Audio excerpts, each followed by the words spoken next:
కోటీశ్వర్లవ్వాలనే కలను నెరవేర్చుకోండి. వెంటనే జేకేఆర్ గురువు గారికి కాల్ చేసి అపాయింట్మెంట్ తీసుకోండి.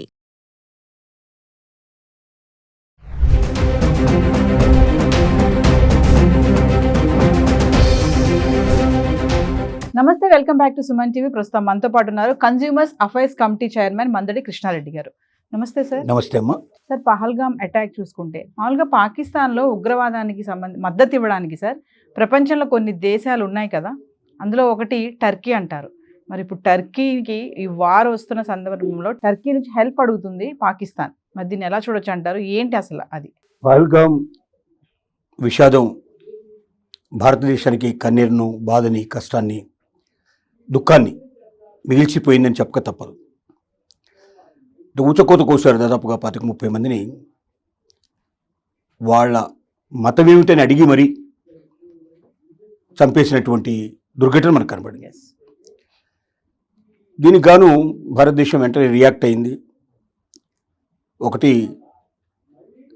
సింధు నది జలాల్ని పంపించకుండా కట్టుదిట్టం చేయాలని కోరుకుంది, ఆలోచించింది. అంటే అదంత సులభం కాదు. చెప్పడం అయితే చెప్పారు కానీ అది ఆల్రెడీ డ్యామ్ కట్టేసి ఉండి గేట్లు మూసేస్తే నీళ్లు పోకుండా ఉంటాయని చెప్పడానికి వీల్లేదు పరిస్థితి. నిరంతరంగా ప్రవహిస్తూ ఉంటుంది. దాన్ని ఆపాలంటే మళ్ళీ కొత్త డ్యామ్ కట్టాలి. చాలా చోట్ల దానికి తగినటువంటి నీటి కుంటలు ఏర్పాటు చేయడం, ఇంకా రకరకాలుగా లోతైనటువంటి నదీ ప్రవాహాన్ని ఆపడానికి చాలా ప్రయత్నాలు చేయాల్సి ఉంది. కానీ ఫస్ట్ స్టెప్ మాత్రం తీయబోతున్నాం, మేము దాన్ని ఆపేయబోతున్నాం అని చెప్పడం వల్ల పాకిస్తాన్ ప్రజల్లో గుండె దడదడలాడే పరిస్థితి ఏర్పడింది. ఎందుకంటే అది లేకపోతే అసలు కింద పంజాబ్ రాష్ట్రం కానీ లేకపోతే సింధు రాష్ట్రం కానీ, రెండు రాష్ట్రాలు పూర్తిగా ఎండిపోయే అవకాశం ఉంటుంది. అంటే సాగునీటే కాకపోతే తాగునీరు కూడా దొరకని పరిస్థితి ఏర్పడుతుంది. అంటే అక్కడి నుంచి ప్రజలుగా వలస వెళ్ళిపోవాల్సిందే, అంతకన్నా ఇంకో మార్గం లేని పరిస్థితి ఏర్పడుతుంది. ఇలాంటి పరిస్థితుల్లో పాకిస్తాన్కి ఏంటంటే ఖచ్చితంగా భారతదేశం ప్రతిఘటిస్తుంది, ఖచ్చితంగా యుద్ధం చేస్తుంది. అది చాలా పెద్ద యుద్ధం అవుతుంది. దాంట్లో మనం చాలా నష్టపోతామన్న విషయం వాళ్ళకి అర్థమైంది. చాలామంది మిలిటరీ ఎవరైతే మెయిన్ వాళ్ళ హెడ్ ఉన్నాడో అతనే పారిపోయాడని ఇప్పుడు వార్తలు వస్తున్నాయి. రెండోది, 50,000 మంది సైనికులు దాదాపుగా సెలవు పెట్టేశారు. అంటే మేము పూర్తిగా తప్పుకుంటున్నాం, మాకు అవసరం లేదు అని రాజీనామా చేసే పరిస్థితి ఏర్పడింది. ఇలాంటి పరిస్థితుల్లో ఎవరెవరు తనకు సాయం వస్తారని ఎదుర్కొంటారని ప్రయత్నం చేసింది. అంటే ఉగ్రవాదాన్ని పెట్టి పోషిస్తున్నటువంటి దేశాల్లో పాకిస్తాన్తో పాటుగా టర్కీ, ఇంకా కొన్ని దేశాలు ఉన్నాయి. ఒక 10-20 ఉంటాయి. చిన్న చిన్న దేశాలు, పెద్ద దేశాలు కావు, పెద్ద వాటి ఎఫెక్ట్ అంత గొప్పగా ఉండేవి కూడా కావు. కానీ ఈ దేశాలన్నిటినీ ఇప్పుడు సాయం కోరడం మొదలుపెట్టింది. దాంట్లో టర్కీ గమ్మతైన విషయం ఏమిటంటే, పహల్గామ్లో ఎప్పుడైతే ఇక్కడ ఈ ఊచకోత జరుగుతోందో, వీళ్ళని చంపడం జరుగుతోందో, నరమేధ ఏదో చేస్తున్నారో, ఈ చేసే సమయానికి పాకిస్తాను ప్రెసిడెంటు, తర్వాత వాళ్ళకి సంబంధించినటువంటి వాళ్ళ విదేశాంగ మంత్రిని అక్కడికి పంపించారు. ఎక్కడికి? టర్కీకి పంపించారు. అంటే వాళ్ళకి తెలుసు, ఒకవైపు ఇది చేస్తున్నప్పుడే ఇక్కడ జరిగేదంతా కూడా వాళ్ళకి ప్రత్యక్షంగా చూసేటువంటి కెమెరాలు ఏర్పాటు చేసుకున్నారు. ఇప్పుడు ఎవరైతే ఉగ్రవాదులు ఉన్నారో అక్కడ వచ్చి చేస్తున్నప్పుడు వాళ్ళకి క్యాప్చర్, వాటికి మొదటి శరీరం లోపల ఆ రకమైన రహస్య కెమెరాలు అన్నీ కూడా పనిచేస్తూ ఉన్నాయి. ఆ కెమెరాల ద్వారా ఇది ఎక్కడికి వెళ్ళాలో అక్కడికి పాస్ చేశారు, అక్కడికి ప్రత్యక్షంగా చూసే అవకాశం కల్పించారు.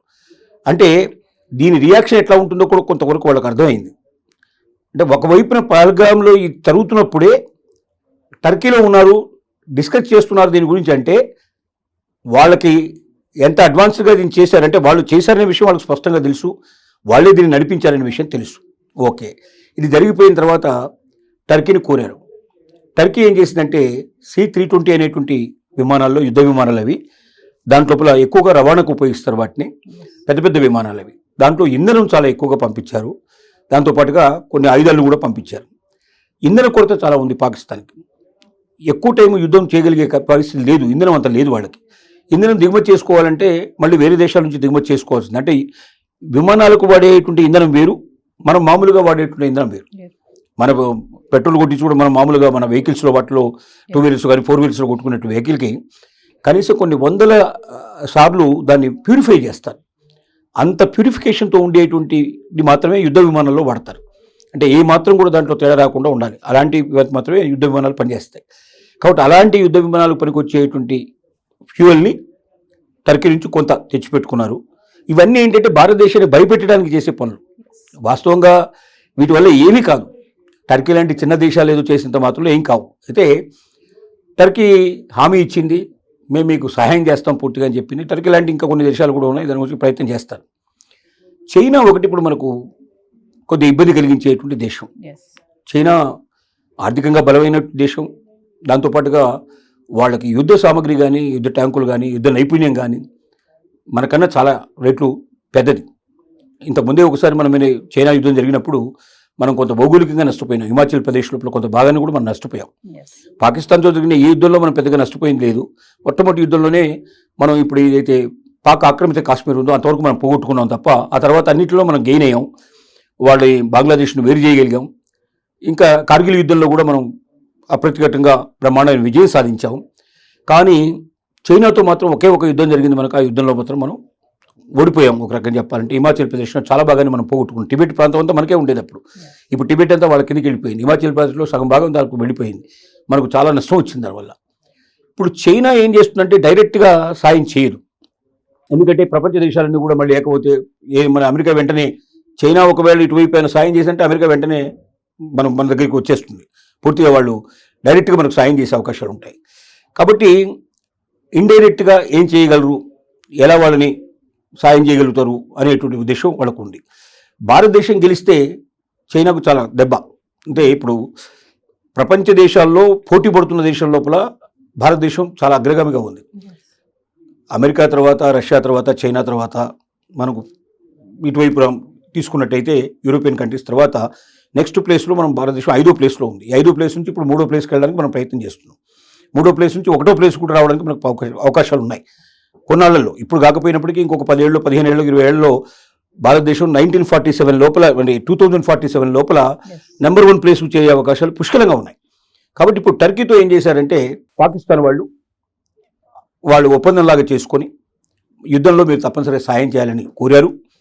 దానికి అనుగుణంగా వాళ్ళు యాక్ట్ చేశారు, వచ్చింది. చైనా మాత్రం ఒక రకంగా ఏం చెప్తుందంటే ఇలాంటి ఎక్కువగా ఇలాంటి జరిగేటువంటి సంఘటనలు జరిగేటువంటి దేశాల మీద మనందరం కూడా పోరాటం చేయాలి.